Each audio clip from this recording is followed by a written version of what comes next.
שלום לכם ותודה שאתם איתנו. חוצה ישראל בחינוכית. האורח שלנו היום הוא מורטון מנדל, אחד העשירים שביהודי ארצות הברית ואחד המיוחדים בהם, כפי שאני מקווה שתיווכחו בדקות הקרובות. מנדל הקים עסק משפחתי של חלקי חילוף למכוניות עם שני אחיו בשנת 1940 בהשקעה של $900. כעבור שנים הוא מכר את החברה ב$3 מיליארד. גם בארץ יש לו השקעות והחזקות רבות, והתרומות שלו כאן בארץ במשך השנים מוערכות ב$400 מיליון, מתוך כ$1 מיליארד שהוא תרם בעולם כולו. אלה מספרים מרשימים מאוד. הנה עוד מספר מרשים. מנדל יחגוג השנה 94. יום העבודה שלו עדיין מתחיל ב-5 בבוקר, הוא עדיין יורד לפרטים הכי קטנים בניהול, והוא מוכן גם לחלוק את סוד חייו הארוכים איתנו, אני מקווה. התוכנית משודרת בחסות אוף, משעמם לי בבית. יש! גרין, להרגיש בבית, מחוץ לבית.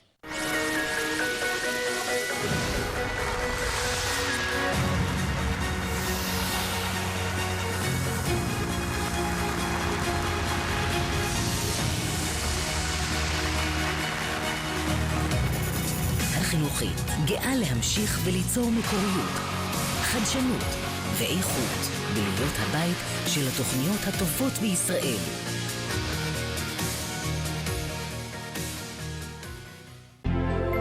חינוכית.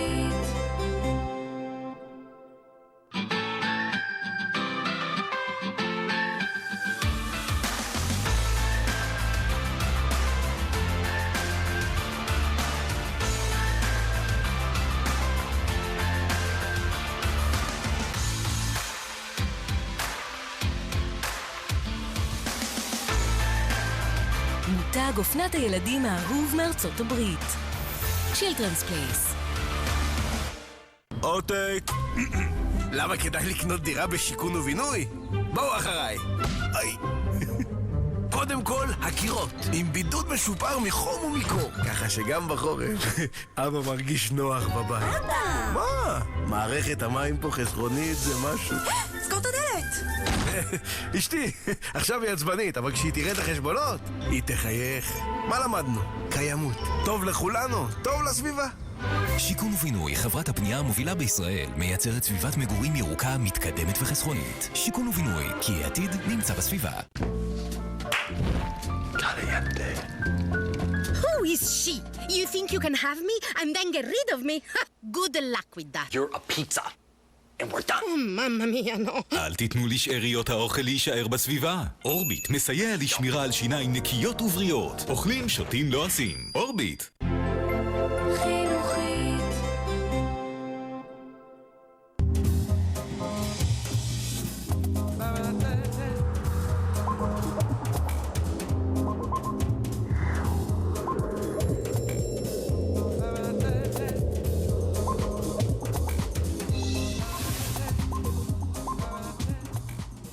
Hello, Mr. Mandel. It's great to have you on our show. Thank you. Do you still count your visitings in Israel? Do you know how many times you have been here? I really don't. It's probably getting close to 200. 200? Probably. So you come twice, three? I come now 3 to 4 times a year. If I understand correctly, you discovered, so to speak, Israel relatively late in your life. I did. It was in 1967. Do you want to know why? Yes. Six-Day War. Of course. And I was active in Jewish life as a volunteer in America, in Cleveland and nationally. But I had never been to Israel. And I was very active in the Cleveland volunteer community. And the Jews are a minority in Cleveland. Anti-Semitism was very strong when I was young. And in Cleveland? In Cleveland. And even in 1967, I was already 50. And it was diminishing, but still there were Jews who couldn't get into certain clubs in 1967. And there were companies that didn't hire Jews in 1967. That's largely changed now, but this is 2015. I was one of the few Jewish leaders who mixed pretty well with the general community. Mm-hmm. And my non-Jewish friends came up to me and said, Mort, how did you guys do that in 6 days? And I said, you guys? They're associating me with the Israelis. I kid you not, this is a serious statement I'm going to make.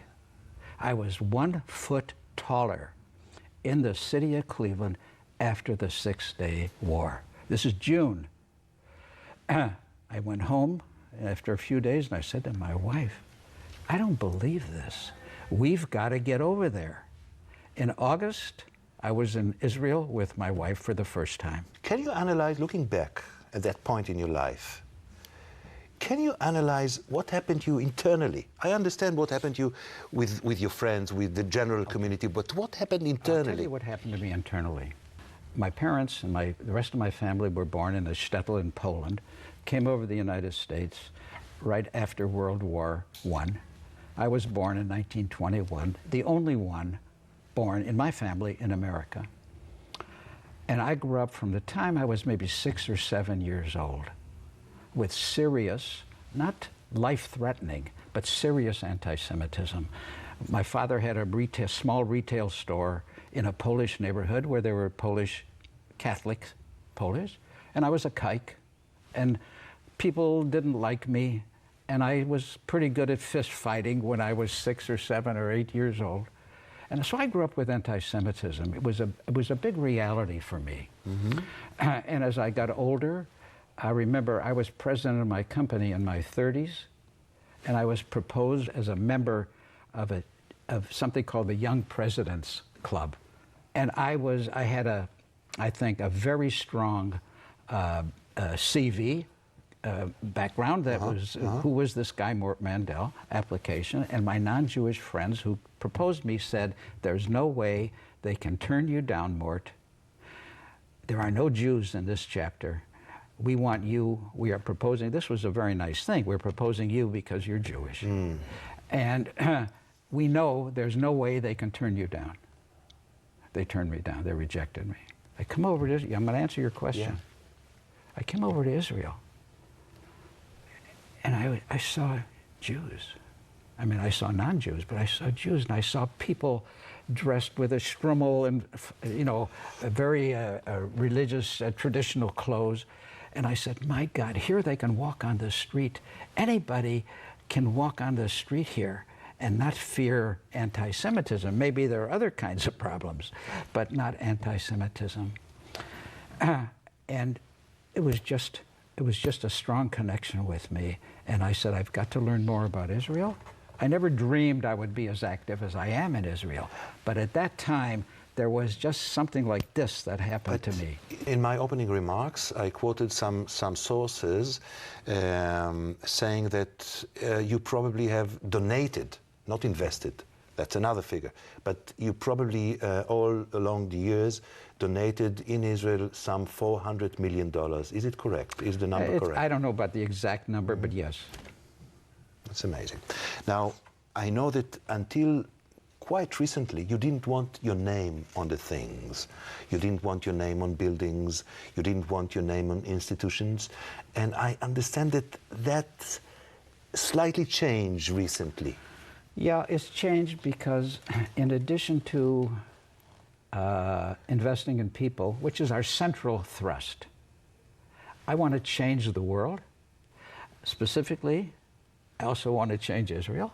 And the way we're doing it is by investing in people who have the desire, the ability, the passion to change the world. They want to change the world. We're helping them change the world. We now have, from our program, which deals with this, almost 380, I think, highly qualified world changer type people, and they are changing Israel. But I realized that there are other ways to help Israel.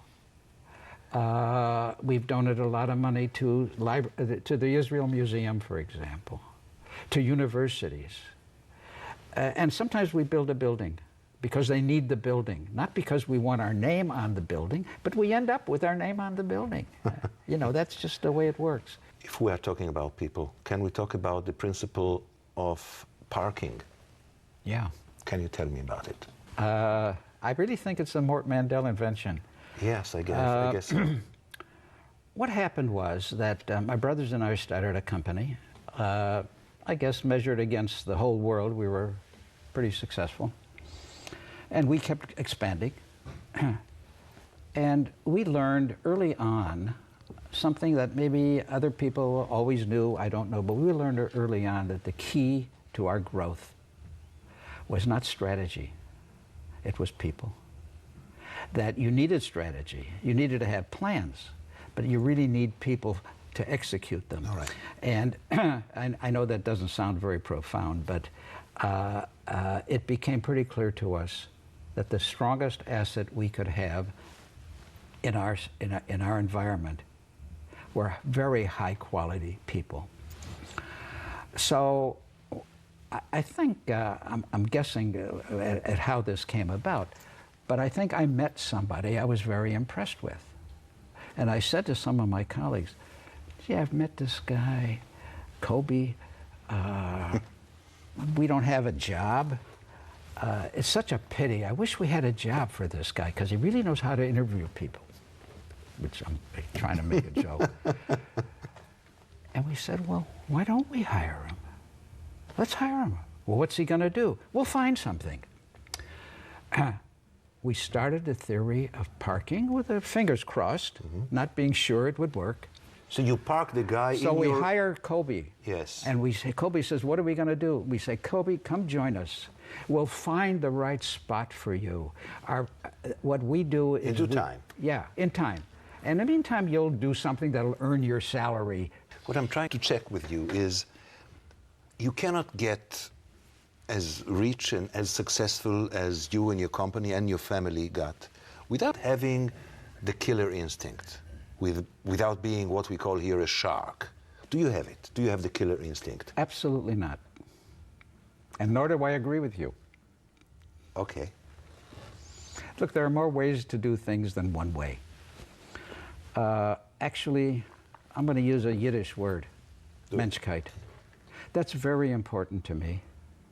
And if you talk to our leaders, whether it's in our businesses or in our foundation, they'll tell you how important culture is to me.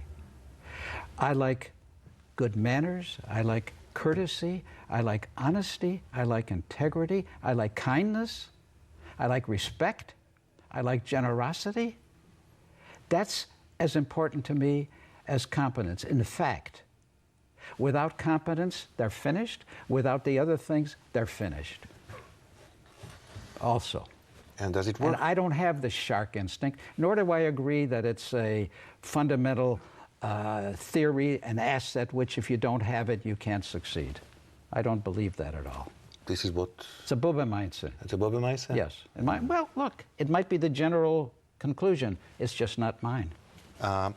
Going back to your relationships with Israel and the Israeli economy, for many years you didn't invest here, right? Right. You donated, but you didn't want to invest. Absolutely. Can you explain why you did that? Yes, because I identified Israel as a place where I should express my concerns about quality of life, about doing things that would lead to a better quality of life for everybody in this country, and I mean everybody. And I didn't want to mix business, making money. I didn't want to come over here to make money. Yeah. I decided to invest in business for a different reason, to create jobs. I decided one way I could help Israel, because that's a skill set I guess I have, was to buy failing businesses that were going to fail and everybody lose their job and fix them up. And not selling them afterwards. And not selling them afterwards. Selling, not exiting. No, sir. And that would be another way of helping this country. As I got more into what this country needs, I said, maybe I can move into the other sector and strengthen Israel another way by creating jobs where people are properly treated and people are properly paid. And I will tell you, when I walk through our glass-making plant in Yerucham, Phoenicia, I get hugs.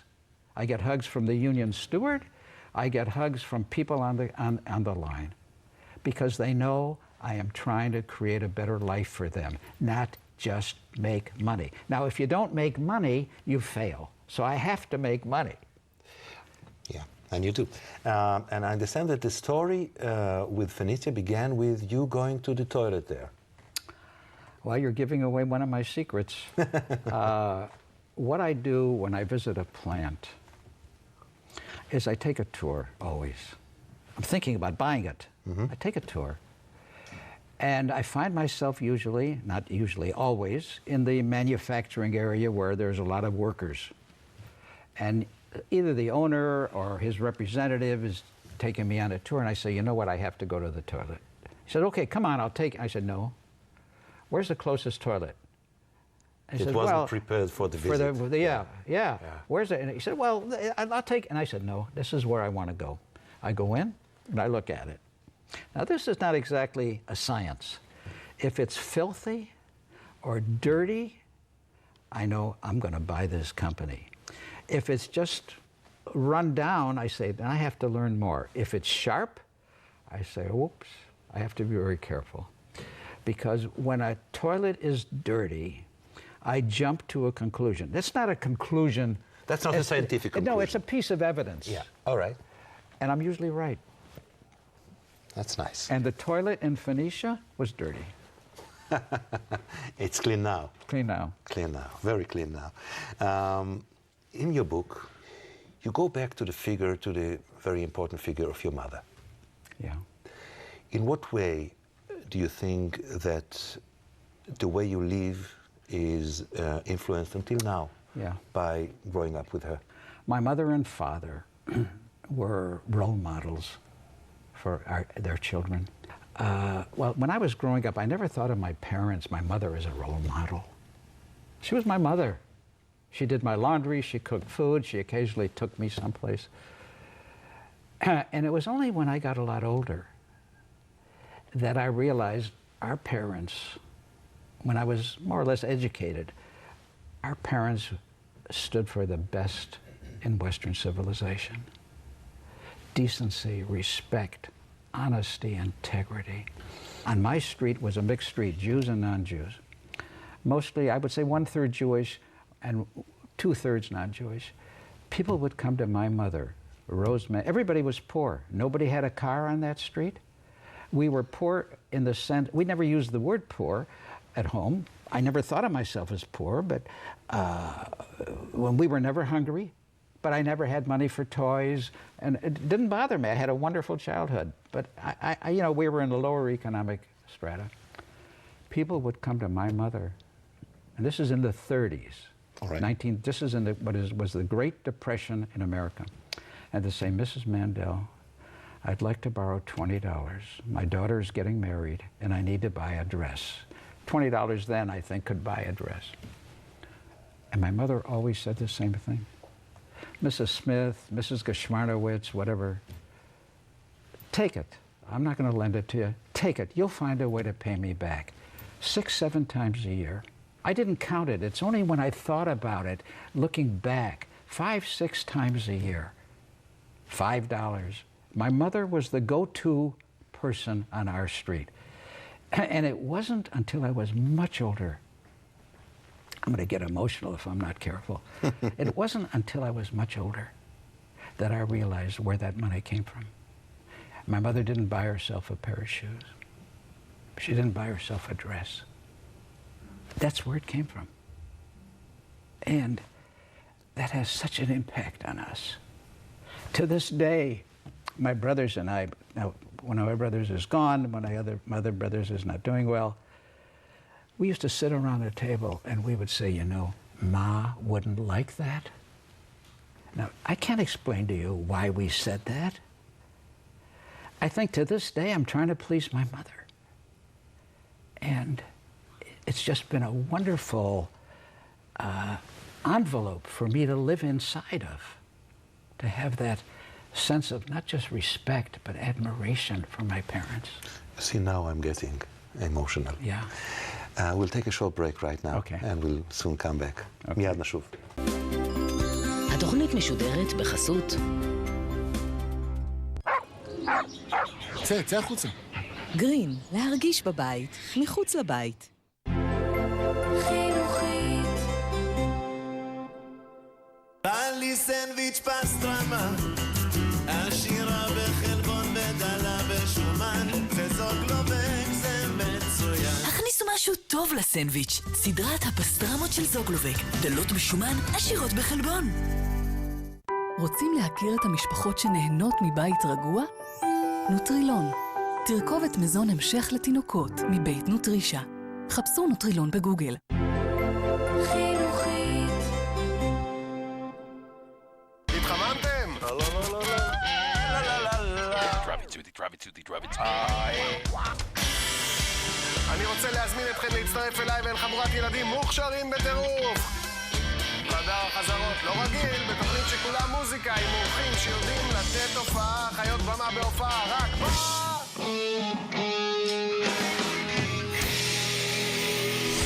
חיות במה בהופעה, מחר ב-14:15 בחינוכית.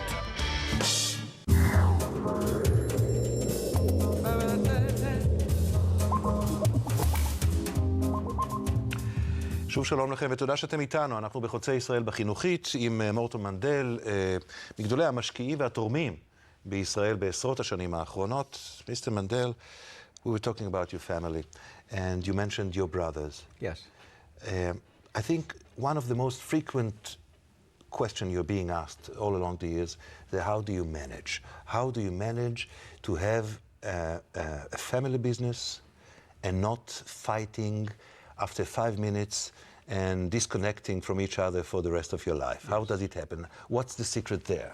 I still haven't figured that out, but it happened, just as you described. Look, over the years, in philanthropy and in business, we did everything together. Over the years, my two brothers were my two best friends. No fights, no... Wait, I'll come back to that. And the same thing would be true about them. Now, having answered your question, yes. Let me give you a little color. Okay. We fought like cats and dogs, but it never affected our relationship. We didn't fight like cats and dogs every day, but we did have serious disagreements. And we had a rule. It can never be 2 against 1. It has to be all 3. So sometimes my brother Joe and I wanted to do something and Jack killed it. And we said, okay. Sometimes Joe vetoed. Sometimes I vetoed. I think one of the reasons we held together all these years is because if there were not 3 out of 3 yeses, it didn't happen. That was frustrating. Yeah. But So the two cannot mandate what they want to do, but what about the feelings? What about the frustration? What about the... Human, natural, angry, upset, 2 days, 3 days. But it never got to where it affected the bond. The bond was there. I think that's my parents. Again. I don't know if I really understand the answer to your question. I don't know about inside in my head. But that's what I think. And we had one other thing that maybe was a factor. I'm not sure. I'm not sure this was good. I think it was good, but net, perhaps not. We had a no nepotism rule. There were no children, no son-in-laws, no nothing. No other family members. No other family in the business whatsoever. We also put that rule in. Even when you got very big. Yeah, when we had 8,000 people. We had the same thing with our top executives. The president of our company, after I was chairman, I was the original president. When I became chairman, the president of our company had a son who was a genius. He said, "You want to hire Bobby?" I said, "I want to hire Bobby badly, but we don't hire children of our executives." So we cheated ourselves in a way out of a lot of talent. But you know what? We held our business together. That's fascinating. But yeah. If you mentioned your family and your sons, right? Are they in business now? Do you have the Bill Gates law, like they have to do it themselves? Yes. You do? It's not the Bill Gates law, it's the Mandel law. But I'm older than he is. I apologize there. Well, yeah, that's right. Let's be careful. All right. But, my son Tom is in business. on his own. He's in the radio business. My other two kids are women, and they're raising. They never became professional. They were just normal, typical parents raising children. But what is considered to be Bill Gates wrongly considered to be? What's the Bill Gates law? He doesn't give money to his children, or just you know, he gives it back to the community, and they have to build themselves from scratch. No, I give money to my brothers and I all were very generous and established funds for our children. We did. We're human. We're not, you know, that we did. Yeah, because you grew up in a poor family. You didn't feel like, right. But it was a poor family. My children grew up in a rich family. So how do you make them mensch? Example, not speeches. I think you lead by who you are and how you, and what you stand for. Well, I think what they heard from their parent, my kids heard from their parents at the dinner table and in the car when we were talking and around. I'd like to think my wife, I can tell you about my wife for sure, she is a real mensch. As a matter of fact, she's in Israel right now. She's honorary chairman of the board of Hebrew University, and she's very active in Hebrew University and so on. But she is a mensch. I'd like to think I am. So, you know, that's debatable. So, right. So my children grew up hearing the conversation around the house, and that's the greatest gift we gave them, not money. Just, I think we are still, all my children are alive, my wife and I are alive. I think we are, I know this is a little self-serving, but I think we are good role models. Now, you mentioned your brothers. You yourself, I think this is the other most frequent asked question, because it is really fascinating and optimistic to see you in your age, being yourself, being sharp as a razor. And you mentioned your brother, your old brother, not doing well but still alive. And is there a secret there? Because this is not genes. Your parents died relatively young. Yes. So it's not genes. Well, no, it might be genes. Yeah, it might be. It might be genes. Yeah, it might be. You know, just go back but 5, 6 generations. That's less interesting. Okay. Yeah, right. You know, I don't know the answer to your question. I think, you know, I think, quote, I live right, end quote. I'm careful. I have a personal trainer. I'm careful what I eat. I get a lot of sleep. I think that makes a difference. I'll tell you something. You know what I believe? And maybe it's just an example of one. Working, I think, is very important to my mental, whatever it is, mental ability, mental condition. I feel as good today as I did ever in fact, I'm better today. This is a terrible statement, I suppose. Maybe you ought to cut it from your recording. Maybe we won't. Yeah. I'm at my best right now. And I know how old I am. And I say, boy, you're kidding yourself. I honestly mean it. I don't have to be correct, but I mean it. I'm at my best right now. And may you always be. Mורטון Mendel, I thank you very much for this conversation. It's been an honor. Thank you very much. You're welcome. ותודה רבה לכם על הצפייה. להתראות.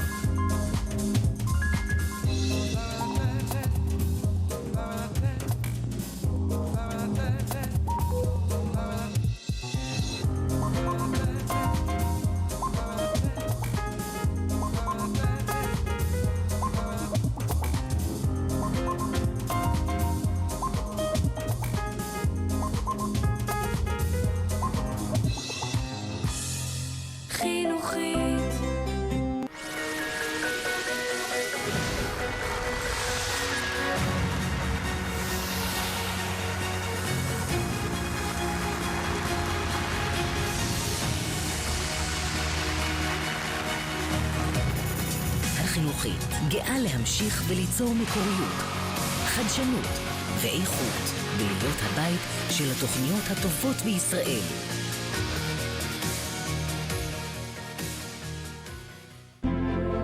חינוכית.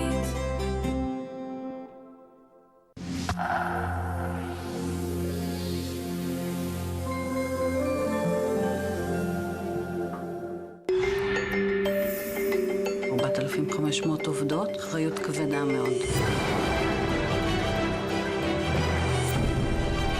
שירותים רצית לנקות. אני צריכה לנקות 20 קילו תפוחי אדמה. לעבוד קצת יותר בערב. יש לי 4 ילדים. בתוך 4 אחד נהרג בפיגוע. החיים יותר חזקים מהכל. נסערתי.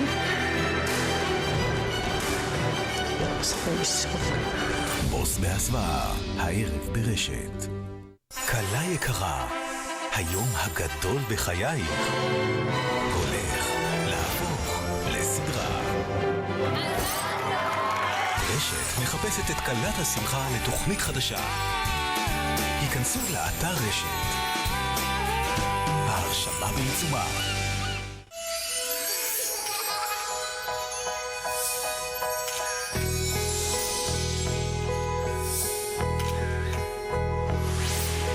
חיוך של ילד שווה הכל.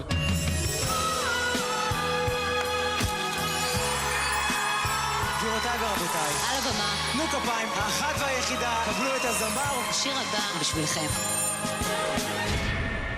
הרגשתי כמו כוכבת. תראה כמה מסובך להגיד מה זה אימא טובה. אני אימא טובה. הם רוצים לעשות איתי דברים כל הזמן. לשחק איתי, לספר, לשתף. אני ויתרתי על קריירה, ראיתי את עצמי במשרת מנכ"ל. לנעמה יש את הכעס הכי גדול עליי. אמא שלי לא הייתה אימא. הוא לא רוצה ממך קצת אהבה. אני כועס ואני מאוכזב. ובוא היום זה יעבור אמא. אני בהחלט מעריצה את אמא שלי. חודש שעבר לא הייתי בבית. מאוד רוצה להביא עוד ילדים. היא החברה הכי טובה שלה. נכון. את אמיצה, לא רואה אף אחד בעיניים. זה אימא. 6 אמהות, העונה החדשה, בקרוב בחמישי. אומרים מזרן או מזרון? פשוט תגידו פולירון. C-Data, יבואנית HP, נייד עסקי דק וקל במיוחד. כמה זמן אפשר להיות בבית? גרין, להרגיש בבית, מחוץ לבית.